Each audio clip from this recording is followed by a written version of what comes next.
জন্মেছি পৃথিবী নামের এক বিশাল বৃক্ষে, যেখানে প্রতিটি ডালে ঝুলে থাকে অসংখ্য স্বপ্নের নরম বাসা।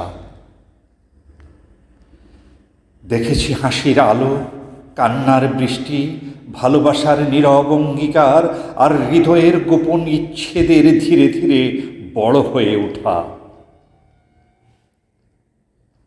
এই বৃক্ষের ছায়ায় বসে শুনেছি মানুষের গল্পেরা স্বপ্ন হয়ে বাঁচতে চায়। তখন আমিও চেয়েছিলাম কোনো এক বিশাল ডালের সবুজ সুন্দর পাতা হয়ে বাঁচতে, রোদে দুলতে, বৃষ্টিতে ভিজতে, কারো চোখের সৌন্দর্য হয়ে থাকতে। কিন্তু দেখেছি সময়ের হঠাৎ ঝড়ে অকালেই ঝরে পড়ে কত পাতা মাটির নীরব বুকে।